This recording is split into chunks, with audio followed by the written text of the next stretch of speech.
Jadi kenapa kita perlu mengimplementasikan KWH Smart Meter ini? Pertama adalah lifetime dari KWH meter lama itu terkait dengan keamanan. Jadi semakin lama kita memakai KWH meter ini, lifetime-nya akan menurun sehingga tingkat isolasinya akan menurun juga. Nah, ini berbahaya bagi KWH meter jika kita teruskan penggunaannya. Takutnya nanti akan terjadi konsleting listrik di KWH meter yang dapat menimbulkan kebakaran.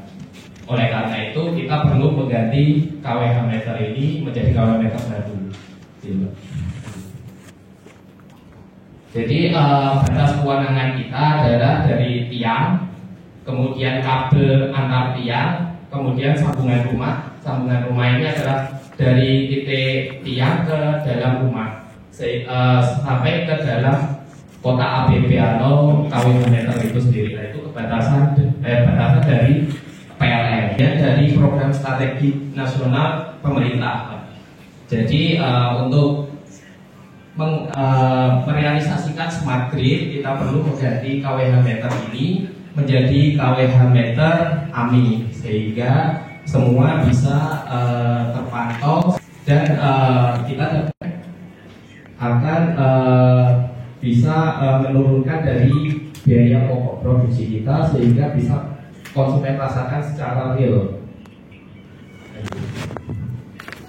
Jadi apa itu kita ganti KWH meter ini, kita dapat memiliki kelebihan yang tadinya KWH meter ini dibaca oleh petugas secara door to door, nantinya akan jarang datang. Bapak bisa memantau secara harian pemakaian Bapak terkait melalui PLN mobile. Jadi Bapak bisa istilahnya mengendalikan pemakaian sendiri secara harian. Kemudian yang kedua adalah konsumen ke PLN secara sistem informasi.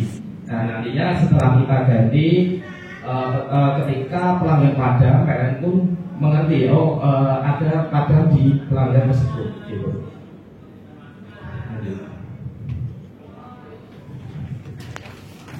Kemudian yang ketiga, program ini gratis, benar pure gratis dan dimohon untuk tidak memberikan apapun kepada petugas kita.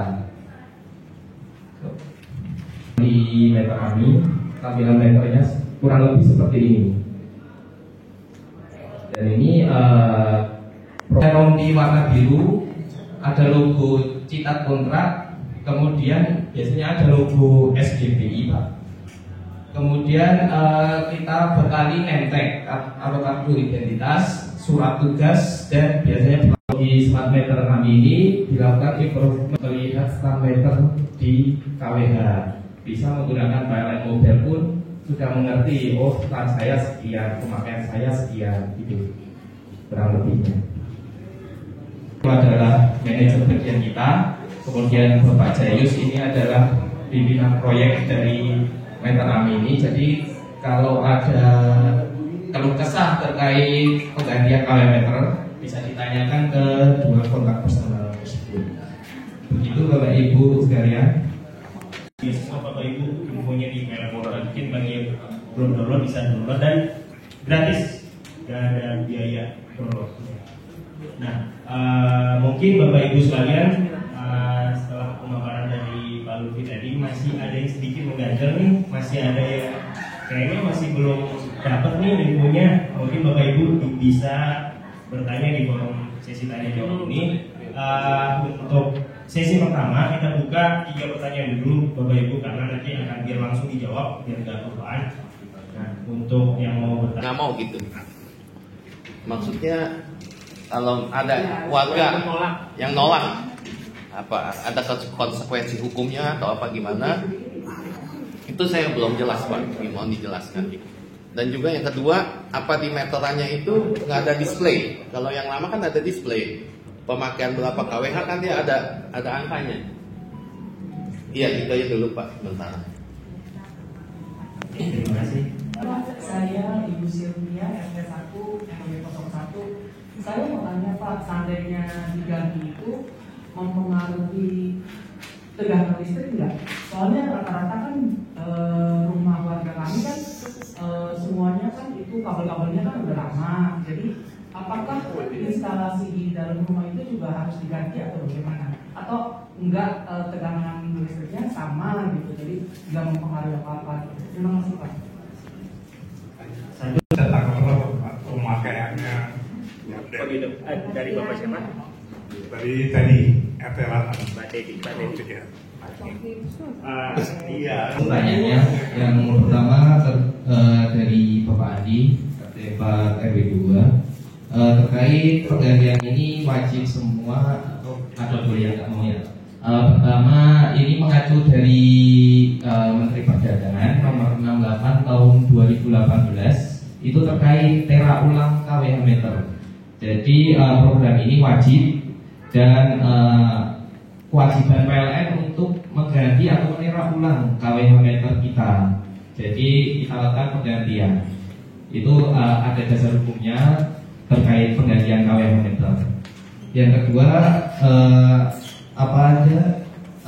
di meteran ada display atau pemakaian angka, ada Pak. Jadi di KWH meter kita yang kanan itu ada display digitalnya Pak. Jadi lebih mudah kita membaca display itu dibandingkan angka. Angka kan kadang ada yang 4 atau ke 5 kan ada yang setengah.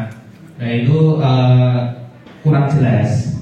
Jadi lebih jelas yang digital. Jadi terlihat pemakaian stamnya sudah berapa gitu. Yang kedua dari Ibu Sylvia,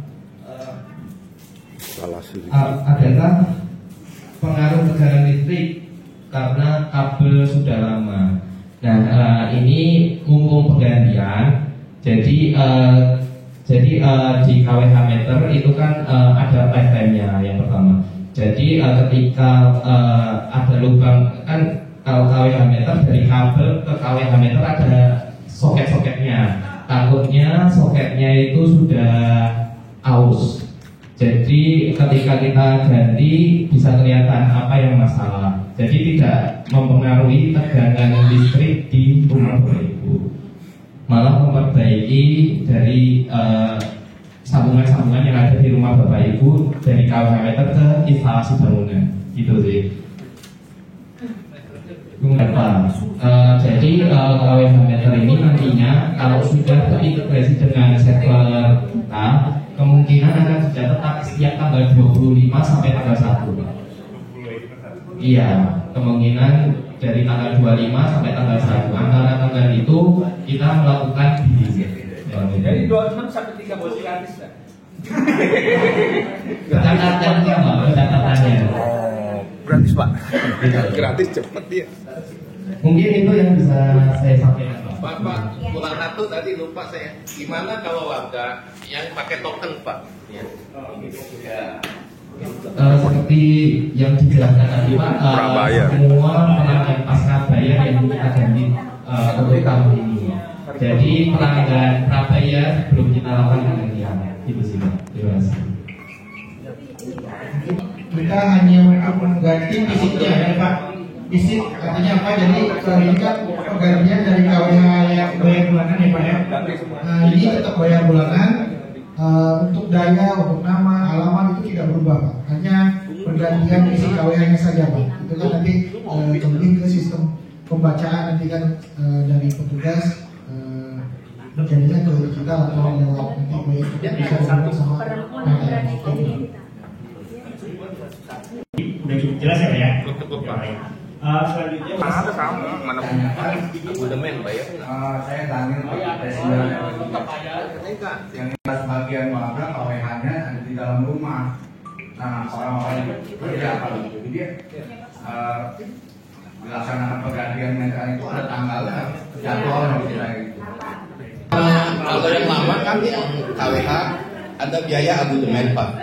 Nah maksudnya diganti ke AMI itu biaya abodemennya masih ada nggak Pak? Nambah. Gratis. Gratis semua. Gratis. Kos PLN katanya.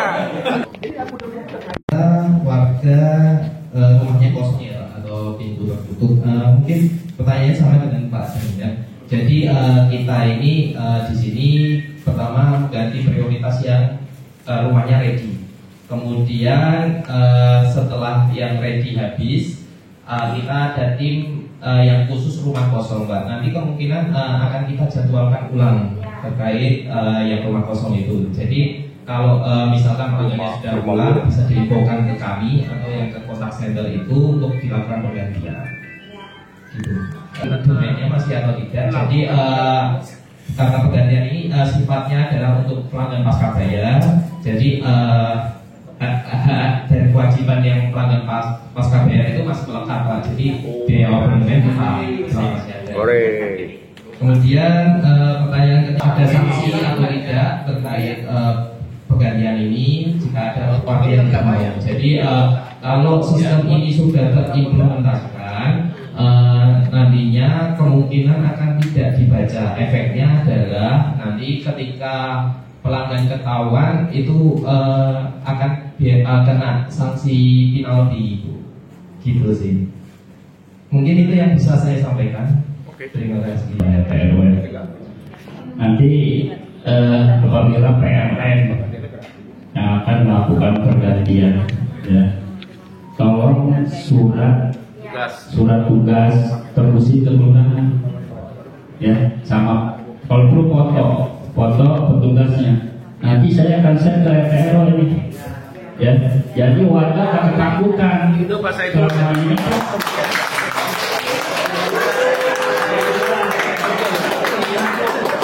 Kemarin kan kita benar kan nih dari PLN. Akhirnya saya coba bohongin, benar itu petugas kita kan begitu Bu ya, dia 5 ya. Jadi sehari 2 hari itu kirim ke kita semua yang tadi itu ada seragam itu, fotonya semua, surat tugasnya nanti kita share. Dan juga nanti RTRW kan saya ke warga nih, keluarganya jadwalnya juga. Mungkin itu mereka pada siap nantinya gitu. Baik yang rumahnya nggak ada atau kemana gitu kan, nanti dia ada, mudah-mudahan begitu. Dan itu untuk efisiensi dari kerjaan dari PLN. Jadi sih masukan dia. Terima kasih.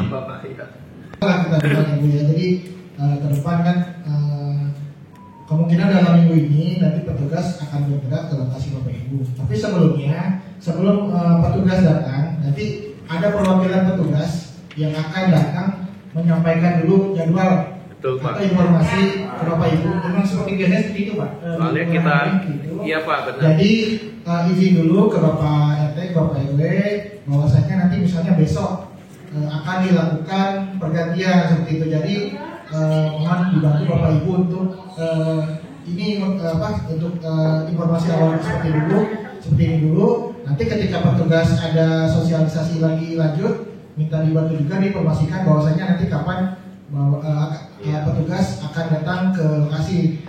Soalnya kan ini petugasnya Bu nggak 1-2, jadi mungkin sekitar ada 150 sampai 300 petugas Bu yang datang, jadi langsung serempak Pak, jadi gitu. Jadi pergantian takutnya nanti kan keluarganya kaget. Bukan 700-an Pak, bukan 700-an petugas Pak. Tapi kalau nanti pun Pak, kalau misalnya Bapak Ibu ragu, misalnya nanti surat tugas atau lengkap atau gimana ya, ragu, atau misalnya nanti petugasnya minta uang misalnya Bu, oh ini ada pergantian KWH atau misalnya MCB-nya rusak, Ibu harus bayar. Nah itu juga Ibu bisa sampaikan bahwasanya udah sosialisasi ini gratis, dan memang itu juga bisa dilaporkan ke CIC yang Ibu Nurul ini atau Pak Yayus. Ini beliau ini yang biasa Bu koordinasi, terutama Pak Yayus, ada juga di selebaran suratnya, itu koordinasi mengenai di lapangan yang Bu yang teknis seperti ini. Penting kok. Iya. Nggak usah 300 Om. Kemarin petugas Pantari sesuai dengan kebutuhan TPS aja di sini. Jadi untuk tidak menimbulkan di tingkat keluarga kan memang kemarin juga kan untuk mencegah Mbak Iko sih, jadi tetap ke Pak Saiful nanti di grup kami diinformasikan gitu. Nggak apa-apa, yang penting kami siap di bawah, siap mensukseskan, baikkan semua.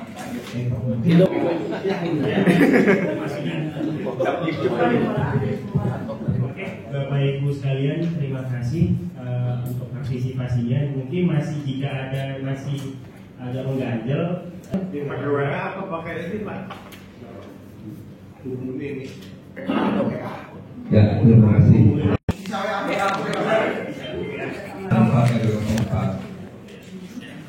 Yang saya ingin tanyakan nih, setelah ada pergantian KWH meter ini, akan ada beberapa masalah yang bisa kemungkinan muncul.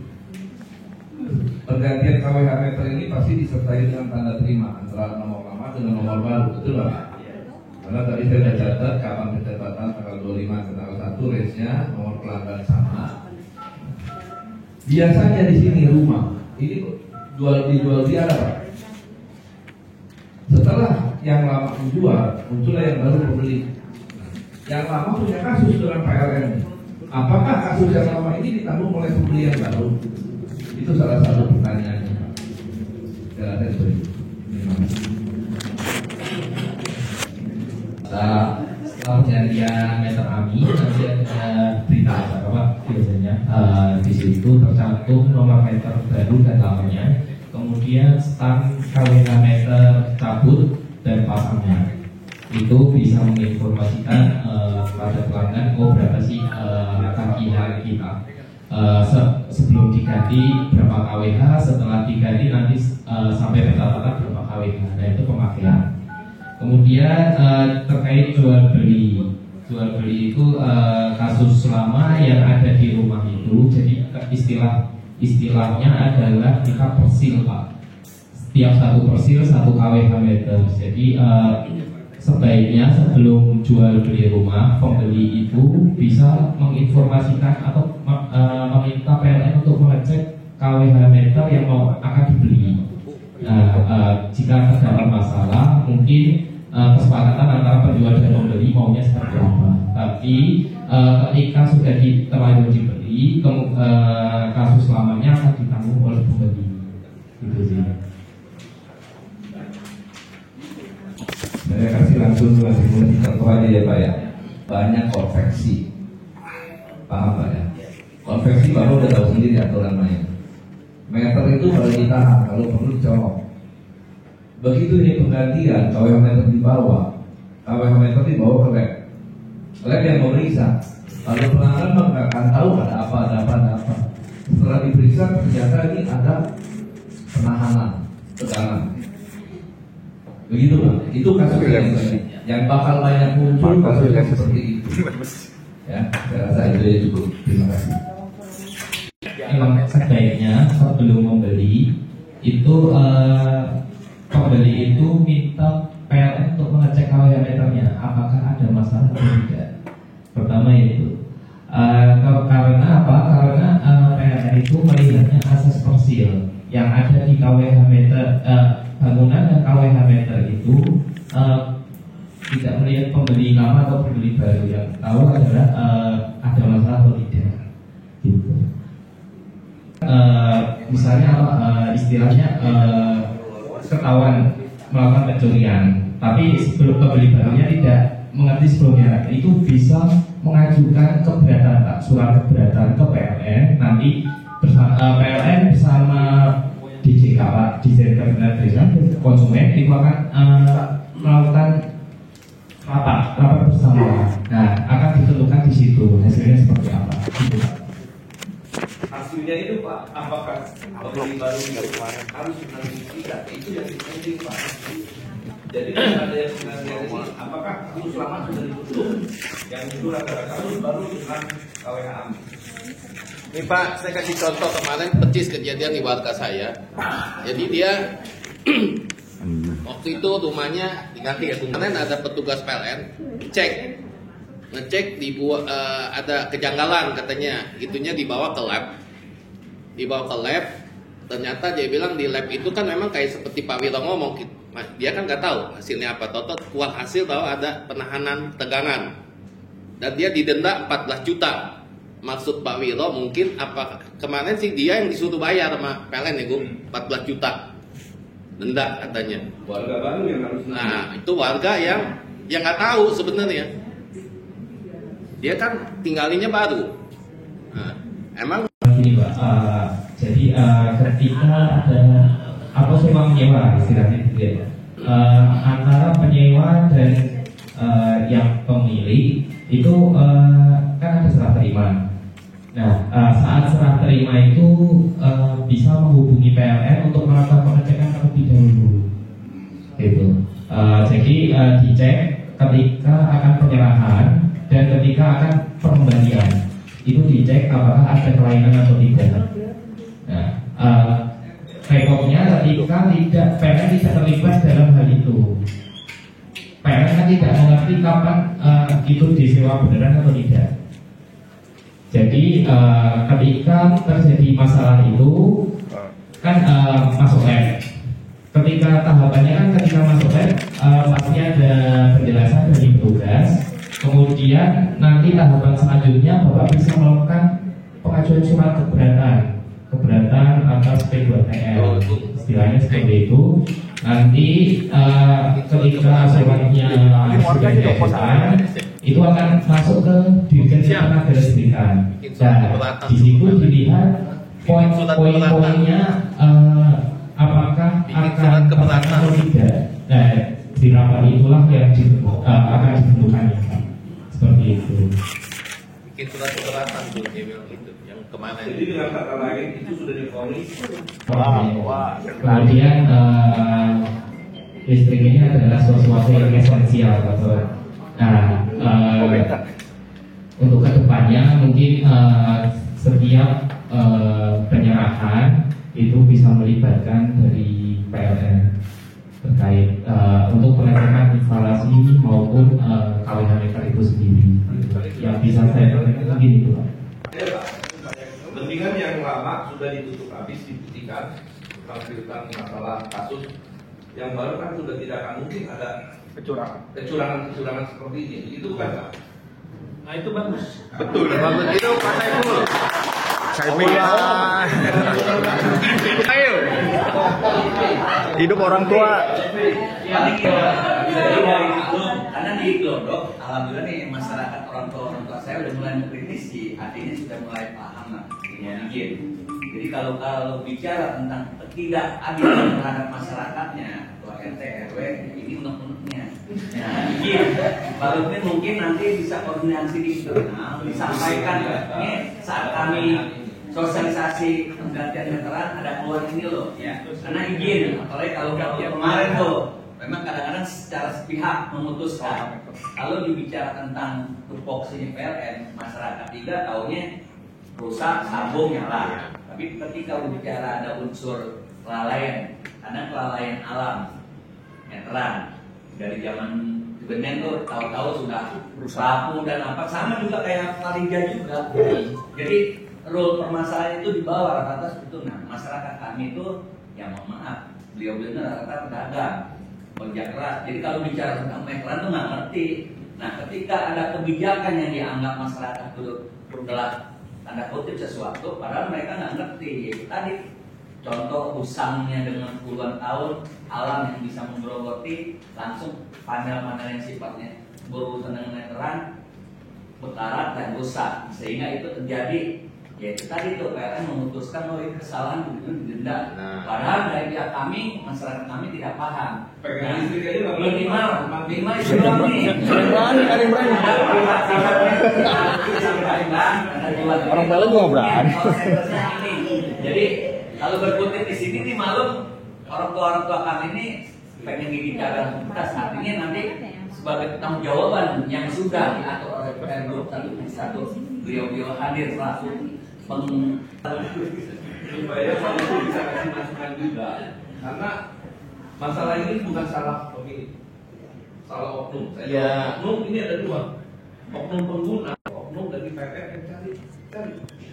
Kita juga Pak nggak bisa kutak-kutik Pak listrik. Nggak berani. Kalaupun kutak-kutik kita pakai teman kita Pak oknum ya, orang PLN juga Pak. Iya, nggak mungkin kita sendiri Pak. Kalau di rumah berani nggak pakai listrik? Enggak. Kan kita pakai teman oknum PLN, oknum ya, saya bilang oknum loh. Iya. Iya. Contoh kedua Pak, berarti saya itu dibongkar Pak. pada saat minta disegel lagi, oh saya mau bawa segel nih. Besok kan saya balik. Nggak balik-balik. Setahun nggak balik-balik. Nah, Baliknya itu tidak disegel. pemeriksaan datang. Pemeriksaan. Berarti disegel ya. Itu Pak Saiful.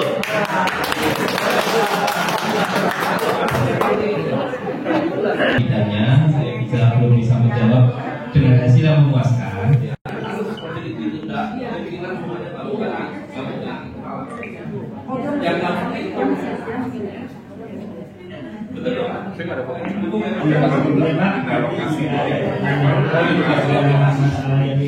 Pak, apa kata Pak Haji Wira?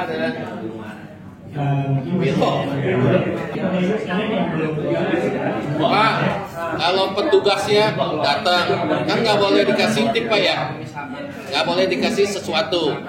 Kalau kita kasih yang minum boleh nggak Pak? Jadi Pak, kalau kita kayak gitu, jadi gini Pak, kita Bapak Agung, Bapak Dan